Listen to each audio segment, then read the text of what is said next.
He was supposed to be the one nervous on our wedding night, and he was, but what struck me deeply was that his hesitation was more intense than I'd ever seen in a man. His face glowed with shyness and modesty, something I had never encountered before. In my 5 years of experience, I had never seen a man hesitate like this. Strangely, I felt no such reluctance. I had returned from Dubai after 5 long years, and those years had taught me too much about men, about desires, about how the world worked when the lights went off. Seeing that he couldn't muster the courage to take the first step, I moved closer to him myself. I could hear his shallow, anxious breathing. He was scared, visibly shaken. I gently removed my bridal veil and tossed it aside. Then I took his hand in mine.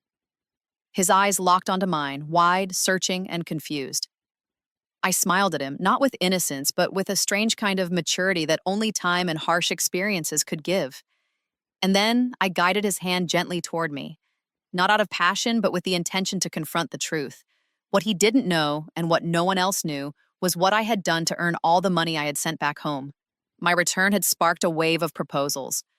Older women in the family were eager to have me as their daughter-in-law, and every man wanted to marry me, not out of love, but for the opportunity to go to Dubai. They thought I was the key to their future. No one knew what I had done in Dubai. They only saw the results, the money, the gifts, the respect my family had suddenly started receiving. But none of them saw the pain behind it, the scars I carried beneath the skin. I hadn't come back to get married. I had returned only to arrange my younger sister's wedding and then disappear again. But proposals kept pouring in. My mother insisted I marry first, saying that once I was settled, arranging my sister's marriage would become easier. I had no desire for marriage. My time in Dubai had stripped me of any romantic dreams. I had seen men at their worst and learned never to trust them. But for the sake of my mother, my only support since my father's death, I gave in. She had cried too many nights for me, and I didn't want to hurt her. My relatives, who once ignored us during our worst days, now lined up at our doorstep. They had all heard of how I had changed our fate. I had built a luxurious home, gathered enough money for my sister's marriage, and earned a reputation that silenced every critic. And when it was time to choose, I picked Fazil, not for love, but for revenge. He was my aunt's son, a woman who had made our life miserable after my father passed, and now she would pay, through her own son. Faisal had been silent since we entered the room. He looked like someone trying to figure out how to breathe in a space where the air had changed. I could see the confusion in his eyes, his innocence clashing with the weight of a night he didn't fully understand. For a moment, I almost pitied him. He wasn't the enemy. He was a simple man caught in the web of my intentions, a pawn in a game he had no idea he was playing. But this was never about him. This was about the woman who had mocked to his core. He had grown up in a conservative family with rigid boundaries, blind traditions, and a mother who treated her word as divine law. He probably expected me to be submissive, demure, untouched. I walked over to the dressing table and looked at myself in the mirror. The bridal makeup on my face felt like a lie, a mask hiding the flames beneath. I slowly began removing my jewelry piece by piece, each clang of the bangles echoing like a countdown to the moment of truth. Faisal watched, confused but fascinated. He didn't say a word, neither did I, until I sat across from him on the bed and looked him straight in the eye. "I have something to tell you," I said, and my voice, though calm, sent a shiver down his spine. He leaned forward slightly, unsure whether I was about to confess love or a secret. I took a deep breath and began. "What I'm about to say will shake you. It might even break you. But I can't live with a lie. I've seen enough lies to last me a lifetime." Faisal's eyes narrowed and his breathing changed. The room, once filled with awkwardness, now brimmed with tension. "I didn't go to Dubai to work in an office," I continued. "I didn't earn that money by folding clothes or cleaning houses." His face turned pale, and I knew he was beginning to understand. Still, I continued, I was forced into something dark, something I never imagined for myself. I became part of the adult film industry in Dubai." Faisal jerked his head back like I had struck him. "Yes," I said, my tone steady despite the storm inside. "I was that woman on screens, behind fake names with fake smiles. And I did it all to feed my family and save my sister from the same fate." He didn't speak, just stared at me like he was seeing a stranger. The silence between us was louder than any scream. Fazil looked like he had stopped breathing. his mouth slightly opened, his eyes searching mine for some sign that I was joking, that this was some sort of twisted test. But I didn't flinch. I didn't look away. The truth stood between us like a sword, sharp and impossible to ignore. He opened his mouth to speak, but no words came out. He simply sat there, trembling, as if his soul had been uprooted. I knew he must have been imagining it now, those filthy videos, the shame, the betrayal, and most of all, how it all clashed with the image of the woman his mother had chosen for him, the woman who was now his wife. "I don't expect you to forgive me," I said quietly, "and I understand if you want me to leave." Fazal finally spoke, his voice hoarse. "Why are you telling me all this now, on our wedding night?" I paused, swallowing the lump in my throat. Because I didn't want to start this life with another lie. I've lived too many of them, and because... My voice broke slightly. Because you don't deserve to be punished for something you never did. His eyes welled up, but not from sympathy, at least not yet. They were filled with disbelief, with pain, and with the shattering of illusions he didn't even know he was clinging to. "I didn't choose this life, Fazal," I continued. "It was chosen for me. When my father died and your mother threw us out like garbage, we had nothing. I had a sick mother and a younger sister who looked up to me like I was her protector. And there I was, jobless, helpless, being stared at by men like I was some object. I didn't have the luxury of dignity."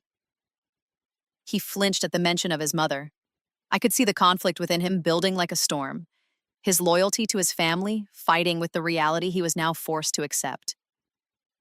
"Your mother made me a beggar before I ever left for Dubai. But I turned myself into a provider. I made sure my mother died with medicine in her body and food in her stomach. And my sister, she's studying in college now, becoming a nurse.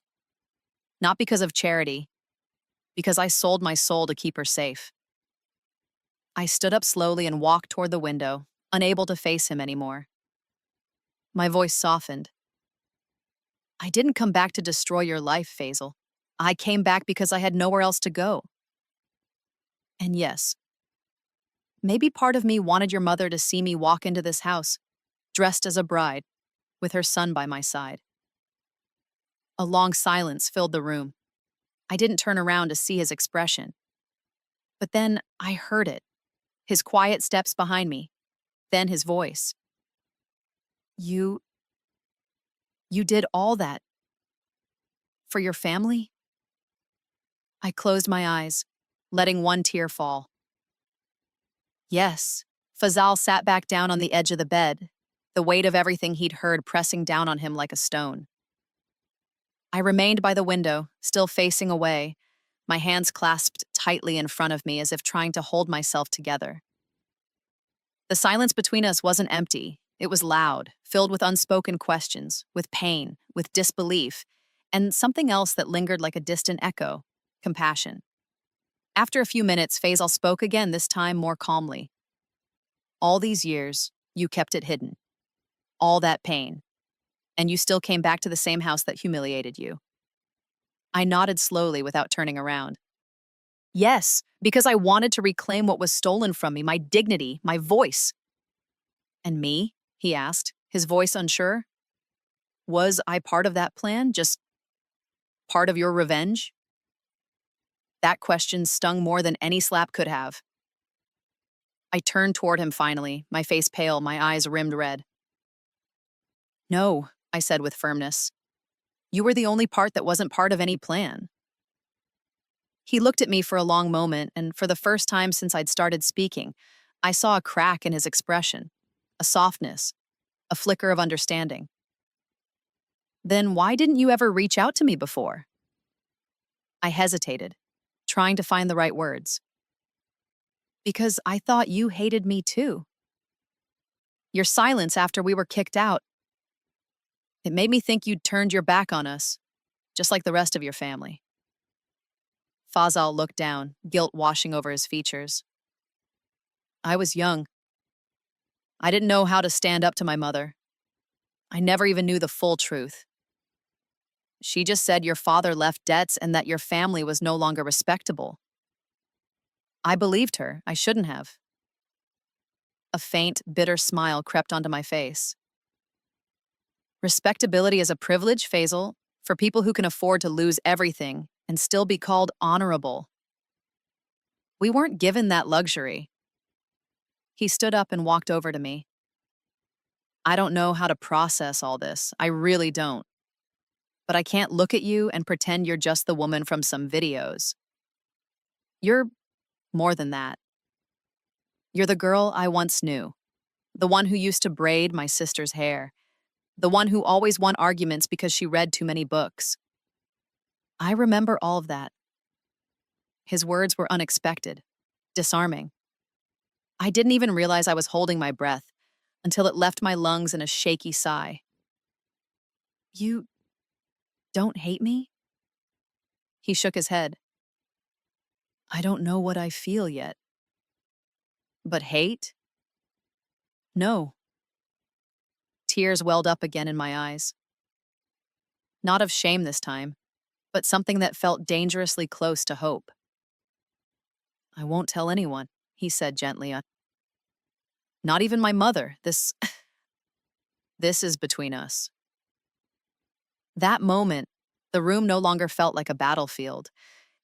It felt like the fragile beginning of a truce, one written not with forgiveness yet, but with the willingness to try. The next morning, I awoke before dawn, unsure if I had even slept at all. My body felt heavy, but my mind was strangely calm, like the storm had passed, but the damage was still being assessed. I walked quietly to the washroom, washed my face, and looked at myself in the mirror. My reflection didn't horrify me anymore. It didn't mock me. For the first time in years, I saw a woman who had faced her demons and lived to tell the tale. Fazal was already up when I returned. He was sitting at the edge of the bed, buttoning his shirt, his face contemplative. He glanced up when he saw me and offered a small, uncertain smile. I was thinking, he said, maybe we can go to the beach today. It's quiet there in the mornings, peaceful. The offer was simple, almost too ordinary after the storm of last night. And maybe that's what made it so precious. I nodded. Okay. We left without informing anyone, slipping out quietly like guilty lovers, though there was no sin in our silence. The road to the beach was mostly empty, save for a few vendors setting up carts and stray dogs wandering sleepily. As we reached the shore, a soft breeze greeted us, and the vast blue horizon stretched out before us like a clean slate. We walked for a while, barefoot on the sand, the cold water occasionally kissing our feet. For a long time, neither of us said a word. We didn't need to. The quiet spoke volumes. Then Faisal finally broke the silence. Did it hurt? When you were forced into those things? His voice was soft, almost childlike. I turned to him, surprised by the question. But there was no judgment in his tone, only genuine concern. I nodded slowly. Yes, at first it felt like I was being torn apart from the inside. But after a while, it stopped hurting. Not because it became easier, but because I stopped feeling. He clenched his fists, his jaw tightening. I wish I had known. I wish I had found you, helped you, saved you. A small tear slipped down my cheek. Maybe I didn't want to be saved then. Maybe I thought I didn't deserve it. Fazal took my hand gently. You did. You always did. We sat on a rock, watching the waves crash and withdraw. I leaned my head on his shoulder, not knowing what this meant for us, but feeling comforted by the warmth of his presence. He spoke again, this time more firmly. We can't undo the past, but we can decide what to do with our present. I'm not promising things will be easy, but if you let me, I want to stand beside you, not out of pity, but because I care. Those words stayed with me, echoing like a song in my heart. For the first time, I believed I might be more than what they made me. That I could still be loved, not despite my past, but beyond it. When we returned home from the beach, everything felt lighter. The house was bustling with relatives preparing breakfast, laughter echoing through the halls. No one questioned where we had been. Or maybe they knew but chose to remain silent, sensing something fragile in the air that shouldn't be disturbed. I went to my room and changed, while Fazal joined his uncle in the courtyard. As I stood before the mirror once again, this time draped in a soft blue shawl, I realized how different I felt. Not healed, no, but beginning to feel human again. Later in the day, Fazal's mother called me to the kitchen to help serve tea. Her voice was warm, her expression kinder than usual. I walked in, unsure, but she smiled. "You were up early today," she said softly. I nodded. Faisal wanted to take me to the beach. She stirred sugar into a teacup and passed it to me. "That's good. I'm glad he cares for you." There was a pause, heavy and expectant, and then she added, "You've suffered something, haven't you?" Her words caught me off guard. I froze, unsure how to respond. She looked at me, eyes calm but searching. "I don't know what it was, and I won't ask," she continued, "but I see the pain in your eyes. I've seen it in women before. Just know, this house is your home now. You don't have to live in fear anymore." Tears welled up in my eyes. I blinked them away, forcing a small smile. "Thank you." That evening, while the men sat outside discussing politics and the women gathered in the lounge, Fazal motioned me to join him on the terrace. The sun was setting, the sky painted in hues of gold and orange. "I've been thinking," he began, leaning on the railing. "You need a fresh start, away from all these familiar walls, these whispers." My heart skipped. "What do you mean?" "I want us to move out, just for a while. Maybe to Islamabad. I can start fresh there. Get a job. You can do whatever you want. Study, work, rest. It's up to you." My breath caught in my throat. A life outside of this town, where no one knew me, where there were no shadows lurking behind every conversation. It felt like a dream I had never dared to entertain. "But your family?" I asked. "They'll understand," he said. "Or they won't. Either way, I've made my decision." A lump formed in my throat. I walked closer, placing my hand over his. "And you're not afraid of being judged for staying with someone like me?" He looked straight into my eyes. "No one gets to define you but yourself. And no one gets to decide how much you're worth, especially not people who weren't there when you were suffering." In that moment, I felt an anchor lift from my soul. I wasn't just surviving anymore, I was beginning to live. And for the first time, the future didn't terrify me. It called to me. A week later, we packed our bags and left the town quietly, without any ceremonial goodbyes or long explanations. Fazal had arranged everything: an apartment in Islamabad, small but bright, nestled in a peaceful lane near the Margala foothills. The moment we stepped into our new home, a strange sense of lightness filled the air. It wasn't lavish, but it was ours. A place with no haunting stares, no echo of the past, no unspoken questions. The first few days passed in a blur of setting up furniture, exploring the local market, and adjusting to the new rhythm of life. I began to wake up early again, not from nightmares, but because I wanted to watch the sunlight filter through our windows. I started cooking meals, sometimes burning them, and Fazal would laugh, never once complaining. One morning, Faisal handed me a brochure with an application form. "It's for a diploma in textile design. The institute is nearby. I thought you might want to try." I stared at it, speechless. "You think I can do this?" He smiled. "I know you can. You always talked about fabrics when we were kids. Remember how you used to design clothes for your dolls?" Tears welled up, but this time they weren't from pain. "That girl died long ago," I whispered. He took my hand gently. "Then let's bring her back." With trembling fingers, I filled out the form that evening. It felt like I was taking a small step toward reclaiming the girl I had buried deep inside me. Classes started the next week. I was nervous as I walked into the institute, clutching my sketchbook to my chest. The other students were younger, carefree, unaware of how life could twist and scar a soul. But I smiled at them. Slowly, they smiled back.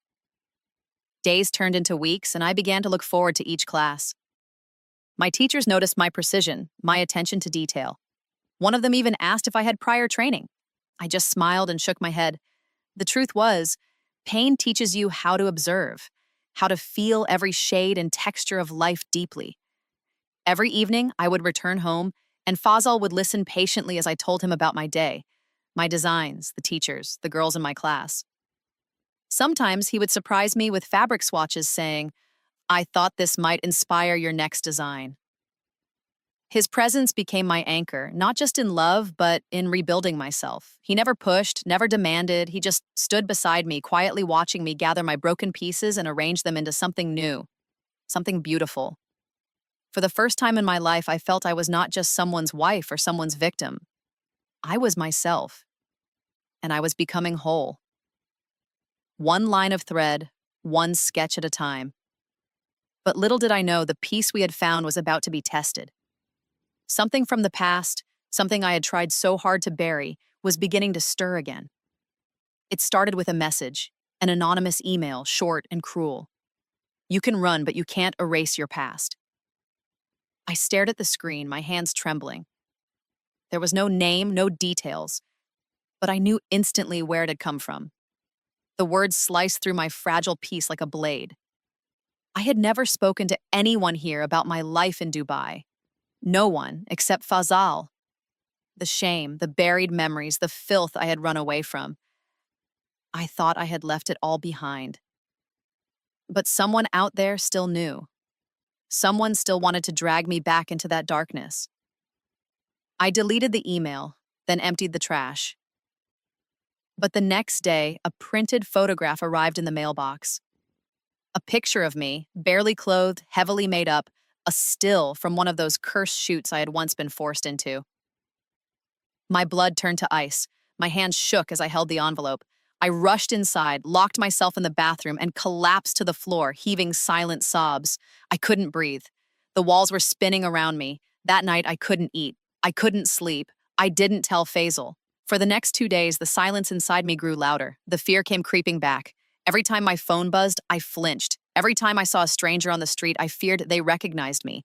And yet, I kept the pain buried, telling myself it would pass, that it was just a bad coincidence, that maybe it was over. But the third night, the doorbell rang. It was late, almost midnight. Fazal opened the door, and a courier handed him a small package. It was addressed to me. I stood frozen as he handed it over. Who's sending you things at this hour? I don't know, I muttered, my voice barely audible. Inside the package was a flash drive. I didn't even have to open it to know what it contained. My heart was pounding so loudly I was afraid Faisal could hear it. He noticed the color drain from my face. What's wrong? Nothing, I lied. Just tired. But Faisal wasn't convinced. He took the flash drive from my hand gently and walked toward his laptop. Wait, don't, I shouted, my voice cracking. But it was too late. The screen lit up, and within seconds, the video began playing. It was me. The old me. The version I wanted to erase from existence. I turned away, covering my face with both hands, but I could still hear it. The voice, the music, the pain. Faisal paused the video instantly. Silence filled the room. When I turned to look at him, his face was blank. He didn't say a word. He just stood there, staring at the frozen frame of the woman I used to be. And in that moment, I felt my entire world collapse around me. I had no idea what he would say, or if he would ever look at me the same way again. Faisal didn't speak. He didn't look away from the screen, nor did he move. I wanted to vanish, melt into the floor, disappear from his sight forever. My knees gave way and I sank to the floor, shaking with fear and shame. I couldn't even cry. The pain had gone beyond tears. Finally, he closed the laptop and walked over to me. He sat down beside me but still said nothing. I'm sorry, I whispered, not knowing what else to say.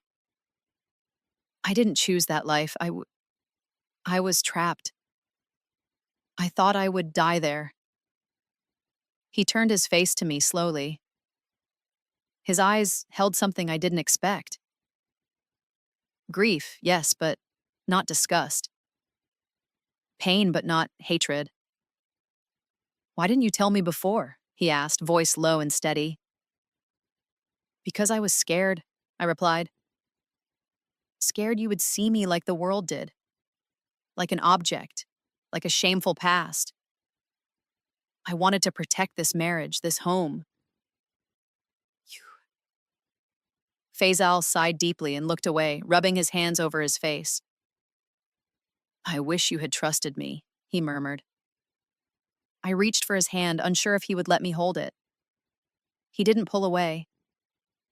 I do love you, I said, barely breathing, even if I don't deserve your love. You do, he said after a pause.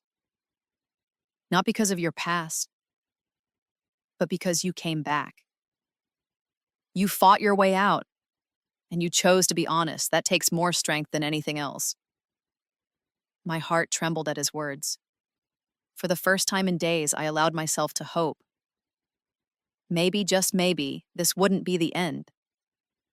Maybe this was the beginning I had long prayed for. The next morning, sunlight poured gently into the room, warming the cold that had gripped my heart for so long. Fazil was already awake, sitting by the window, quietly staring out into the courtyard. I sat up, watching him, unsure of how to begin. But then he turned to me and gave me a small nod, a gesture of peace, of understanding. He walked over and sat beside me. There was no awkwardness now, no tension, only a strange calm like the silence that follows a storm. I've thought a lot through the night, he began, and I've decided something. Your past is not who you are. It's what you survived. I looked at him, eyes wide with emotion. You don't need to prove anything to me, he continued. Not love, not worth, not purity. You already proved your strength when you walked away from that nightmare. His words wrapped around my heart like a soft blanket. I reached out and touched his hand, tears brimming in my eyes. This time, not from pain, but from relief. Thank you, I whispered. I'm proud of you, he said firmly. And if anyone dares to say anything about you, about us, I will stand in front of them and shut them down. You're not alone anymore. It felt like a dream.